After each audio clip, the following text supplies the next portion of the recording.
Frères et sœurs, nous venons de vivre une belle célébration, belle comme est l'Église quand elle se rassemble dans la diversité de ses membres pour célébrer son Seigneur et pour se rappeler qu'avec lui, elle n'a rien à craindre des rigueurs du temps. Et je remercie toutes celles et tous ceux qui, depuis de nombreuses semaines, l'ont préparé avec générosité et savoir-faire, et plus largement, tous ceux qui ont contribué de mille manières et avec de nombreux talents à l'organisation et à la réussite de cette journée.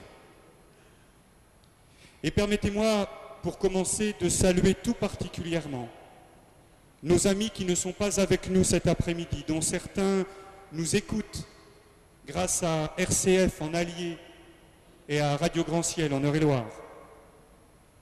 Les personnes âgées et malades, chez elles ou en milieu hospitalier, les détenus des prisons de Moulins, de Montluçon, que je suis allé rencontrer ces derniers jours, ainsi que ceux de mon ancien diocèse.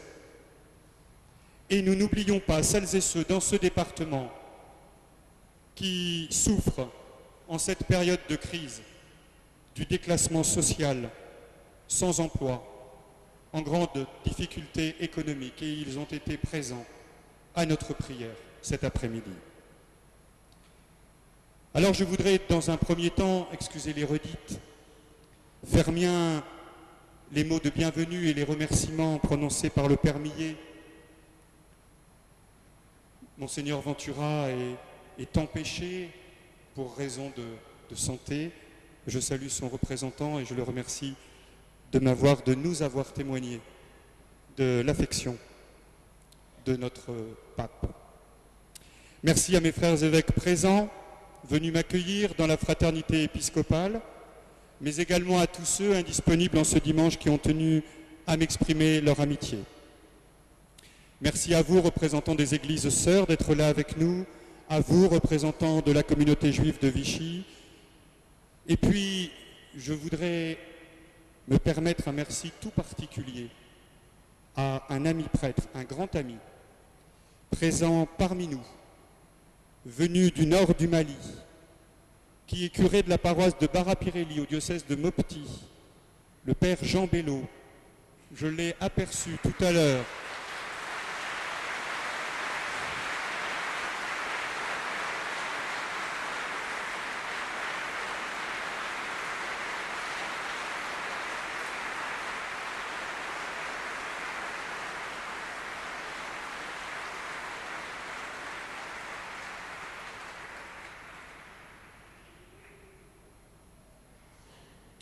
Il vient de traverser avec son peuple et sa communauté paroissiale des mois d'angoisse.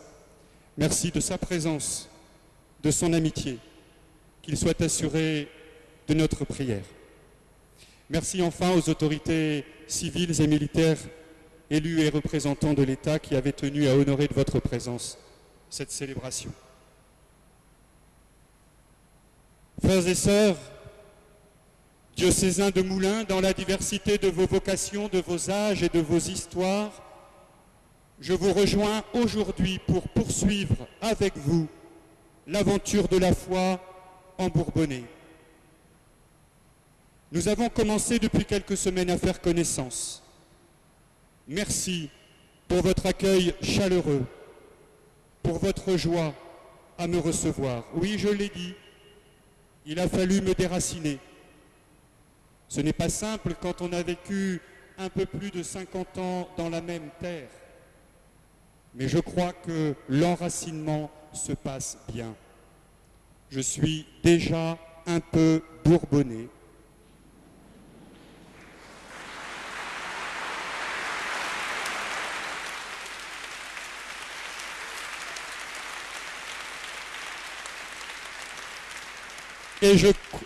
Et je crois que je me plairai bien chez nous. J'ai pu saisir également la vitalité de notre Église diocésaine à travers de nombreuses rencontres, découvrir les projets en cours, les défis à relever, mesurer également ce que nous devons à mes deux prédécesseurs dans cette vitalité, son éminence, le cardinal Philippe Barbarin, Monseigneur Pascal Roland. Ils sont avec nous aujourd'hui, je les en remercie.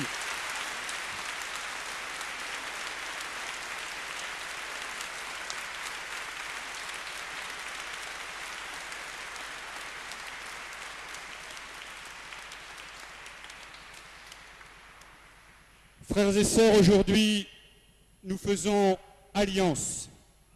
Je deviens votre pasteur, vous devenez mon Église. Ensemble, désormais, nous sommes le peuple de Dieu en marche, au cœur de ce territoire et de son histoire. Soyez-en sûrs, je vous reçois comme un don de Dieu, avec vos richesses, vos talents et tous les efforts déployés déjà avant moi, et heureusement, pour que l'Évangile rejoigne les cœurs. Et je vous reçois aussi avec vos pauvretés et vos limites. Et vous m'accueillez avec ce que je suis, ce que j'ai reçu de ma famille, présente aujourd'hui nombreuse parmi nous.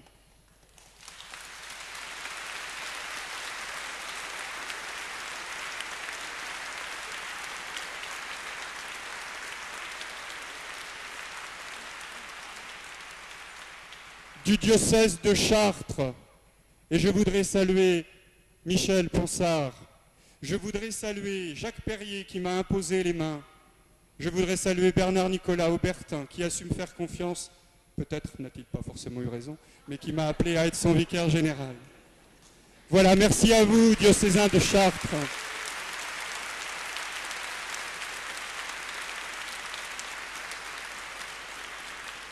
Et je vous arrive avec tout ce qui a marqué mon itinéraire. Alors, on vous a dit au début de cette célébration quelles étaient mes qualités, mais vous aurez tôt fait de découvrir mes limites et mes défauts.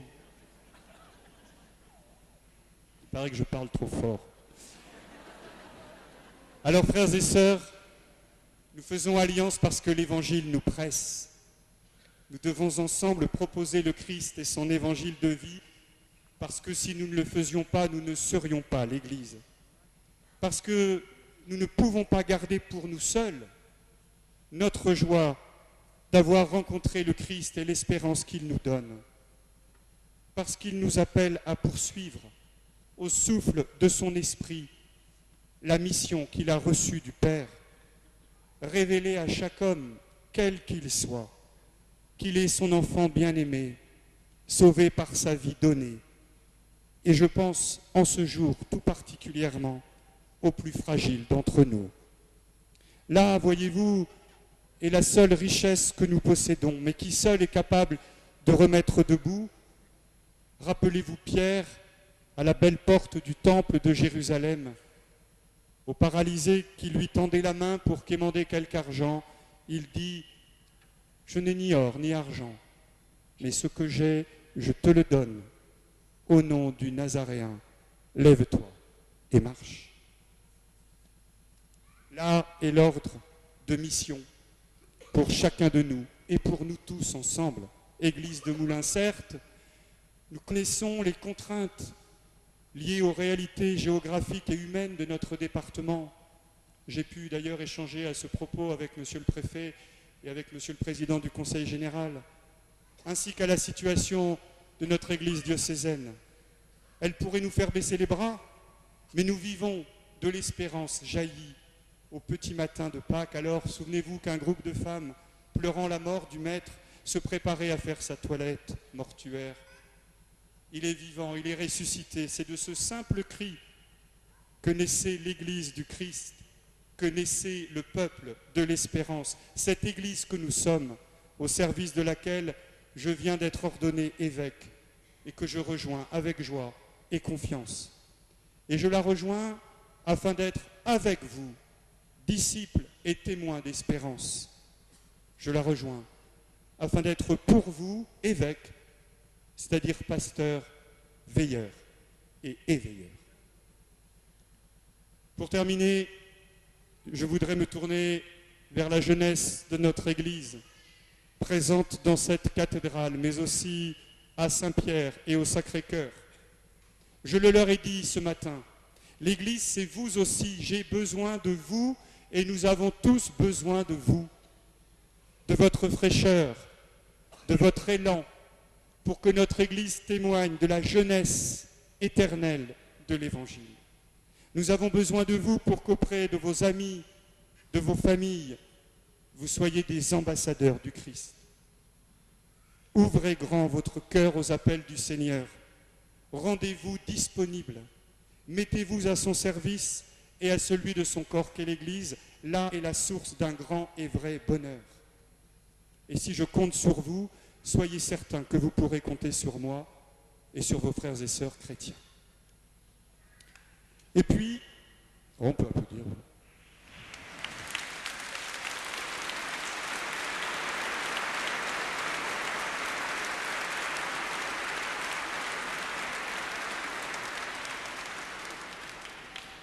Il me faut maintenant annoncer quelques nominations.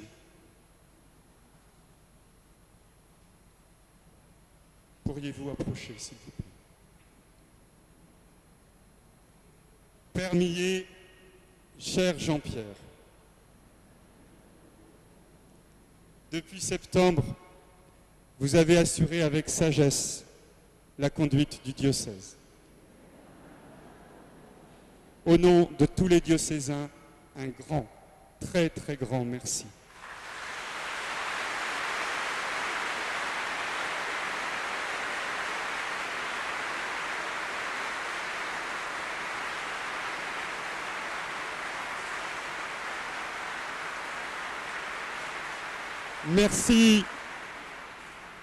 Merci également de l'accueil que vous m'avez fait et du souci que vous avez eu depuis 2 mois de me faire découvrir notre diocèse avec votre tact et votre délicatesse légendaire.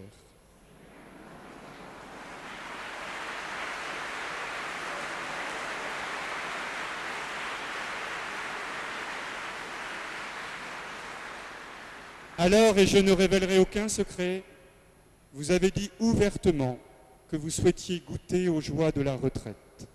Goûter, aviez-vous dit. C'est chose faite depuis que la bulle de ma nomination a été proclamée. Vous êtes, de fait, à l'heure où je parle, à la retraite. Donc, après avoir goûté aux joies de la retraite pendant quelques heures,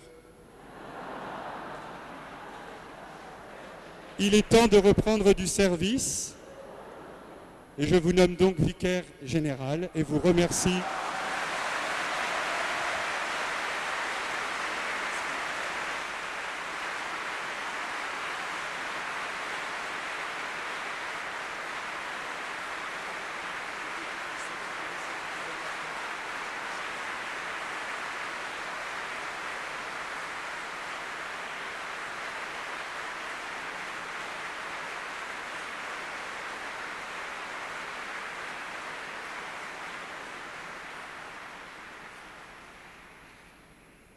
Père Saint-Gérand, est-il là?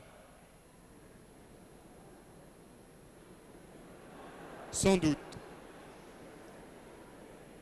Père Saint-Gérand, cher Michel, vous n'avez pas ménagé votre peine, vous aussi, depuis le départ de Monseigneur Roland à Béléars, pour épauler le Père Millet dans sa tâche d'administrateur. Depuis 2 mois, vous m'avez éclairé de vos conseils avisés et vous avez porté, et c'est peu dire, l'organisation de cette journée d'ordination. Je sais que cela n'a pas été une mince affaire. Au nom de tous les diocésains, je vous en remercie de tout cœur.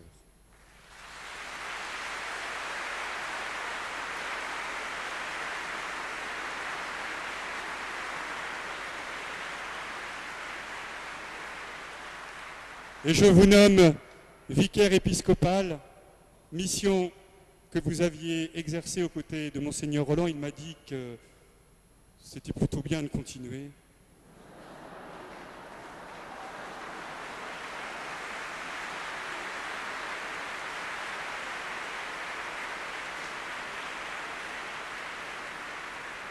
Et je crois qu'il a eu raison.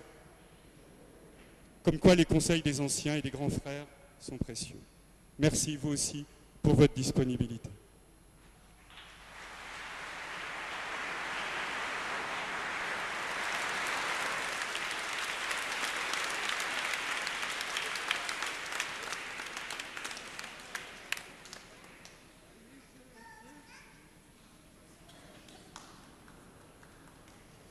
Alors il faut aussi nommer un conseil épiscopal.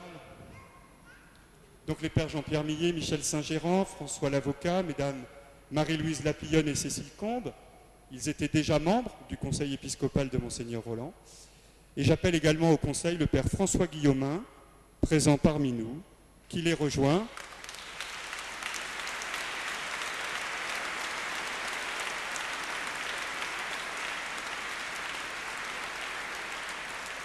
Et ce conseil est nommé jusqu'au 31 août 2014. Et puis j'ai demandé à Yves Molin d'avancer. Il n'a pas loin à faire. Voilà. Bien voilà, je suis heureux, tout particulièrement heureux, d'appeler Yves Molin, diacre de notre diocèse, à l'ordination presbytérale. Celle-ci aura lieu le dimanche 30 juin dans cette cathédrale à 16h.